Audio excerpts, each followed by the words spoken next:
Assalamualaikum warahmatullahi wabarakatuh. Salam sejahtera untuk kita semua. Kembali lagi kita di sini di podcast kelompok 7. Di sini saya yang bernama Manuel Manik dari PPWS Sumatera 2 Medan. Saya akan memperkenalkan rekan-rekan saya yang berada di kelompok ini. Yang pertama ada Kak Nurul, Bang Fikri, Kak Muti, dan Kak Syafira. Pada kali ini kita akan membahas mengenai tokoh panutan yang memiliki nilai-nilai ASN berakhlak. Langsung saja kita mulai. Yang pertama, di sini saya akan membahas tentang Jenderal Hugeng, jenderal atau tokoh panutan saya ya. Eh,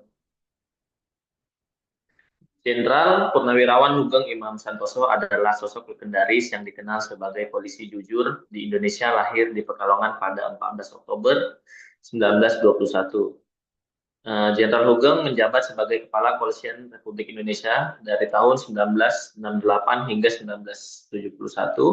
Dalam masa tugasnya yang singkat, ia meninggalkan jejak luar biasa sebagai pemimpin yang berani, bersih, dan berakhlak tinggi. Jenderal Hugeng adalah cerminan nyata dari nilai-nilai berakhlak yang kini menjadi pedoman ASN atau aparatur sipil negara. Saya akan mengambil contoh-contoh. Yang pertama itu tentang berorientasi pelayanan ya. Untuk Jenderal Hugeng selalu menempatkan kepentingan masyarakat di atas segalanya. Ia menolak fasilitas mewah dan tetap hidup sederhana agar bisa lebih dekat dengan rakyat. Layanannya tidak hanya administratif, tapi juga menyentuh sisi kemanusiaan. Yang kedua yaitu akuntabel. Beliau dikenal sebagai sosok yang transparan, bertanggung jawab saat menjabat sebagai menteri. Saat dia menjabat sebagai menteri, ia mencatat setiap pemasukan ke kas negara tanpa mengambil keuntungan pribadi meskipun memiliki akses dan peluang. Dan masih banyak lagi dari sifat-sifat Jenderal Hugeng yang bisa kita terapkan, dan yang paling membuat kagum adalah Presiden keempat. Kita pernah bicara tentang Jenderal Hugeng, yaitu Presiden Gus Dur pernah berkata, di Indonesia hanya ada 3 polisi yang jujur, yaitu polisi tidur, patung polisi, dan Jenderal Hugeng. Sebuah kehormatan yang tak lekang oleh waktu. Cukup sekian dari saya. Dan dilanjutkan mungkin kepada Kak Muti. Ya, terima kasih Bang Manuel.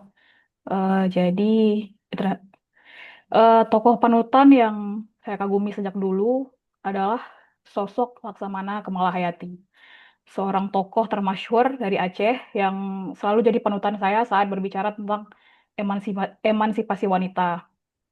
Jadi, pada akhir abad ke-16, Aceh menghadapi ancaman Portugis dan Belanda.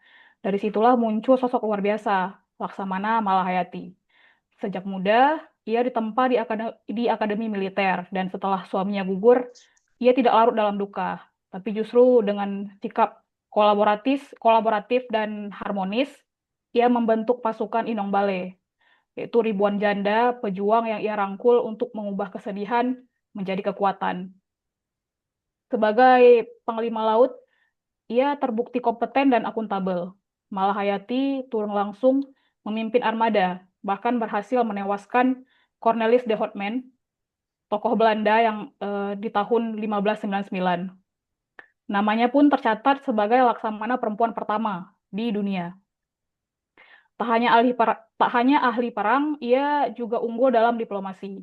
Pada tahun 1601, ia mewakili Sultan Aceh menyambut utusan Ratu Elizabeth I dan menjalin hubungan dagang yang lebih damai. Meski musuh memiliki kapal besar dan senjata canggih, Laksamana Malahayati tetap adaptif. Ia memanfaatkan kondisi geografis Aceh, yang mana perairannya cenderung sempit dan berliku, untuk mengungguli lawan yang kesulitan bermanuver. Strategi ini menunjukkan kejeliannya membaca situasi dan keberaniannya memanfaatkan keunggulan lokal. Di balik semua keberanian itu, ia menunjukkan loyalitas penuh pada Sultan dan rakyat, berjuang bukan untuk pribadi, melainkan demi keselamatan negeri.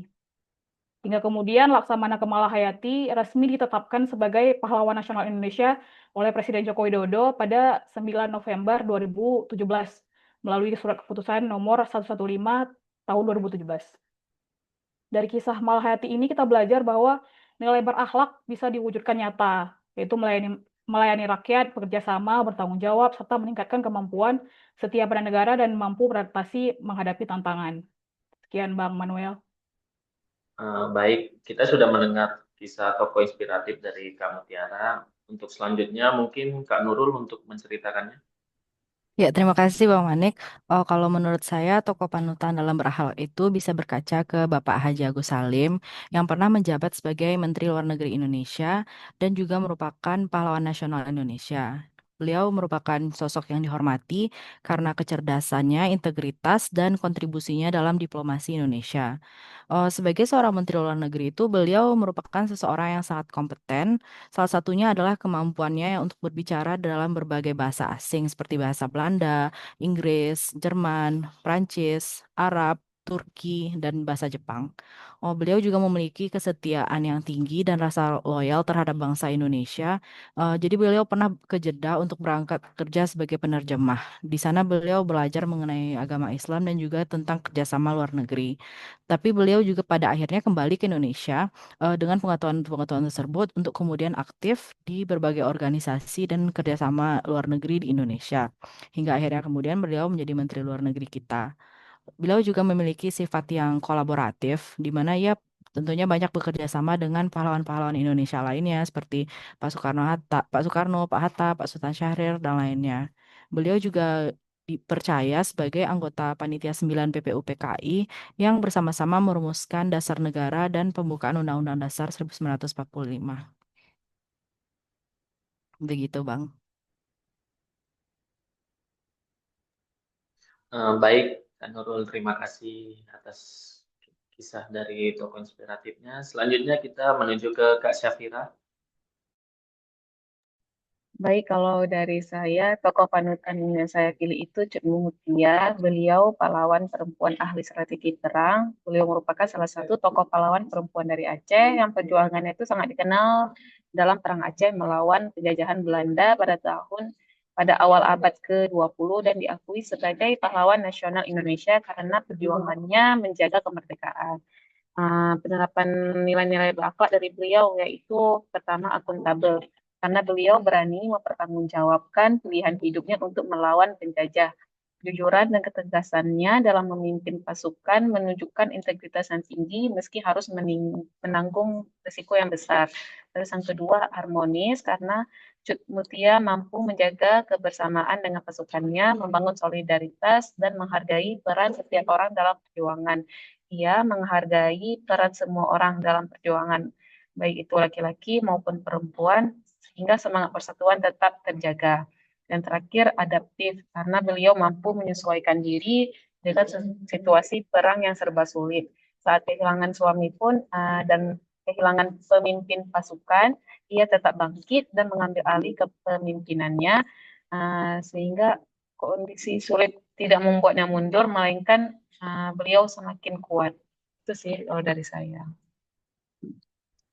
Oke, terima kasih Kak Syafira. Yang terakhir kita menuju ke Bang Fikri. Silahkan Bang Fikri. Oke, baik. Terima kasih Bang Manik. Kalau tokoh panutan saya sih itu Najwa Shihab ya. Jadi beliau ini tuh jurnalis senior yang dikenal lewat program Mata Najwa dan ini juga beliau mendirikan Narasi TV. Nah, jadi Narasi TV itu sebagai media digital yang independen ya. Jadi sosoknya itu berani, kritis dan konsisten menjaga integritas. Jadi sehingga setiap karya jurnalistiknya itu selalu memberi manfaat bagi masyarakat. Nah, menurut saya Najwa Shihab itu mencerminkan nilai berakhlak, terutama dalam hal akuntabel, kemudian kompeten, dan yang terakhir itu ada adaptif. Jadi beliau itu akuntabel karena selalu transparan dan bertanggung jawab dalam menyampaikan fakta.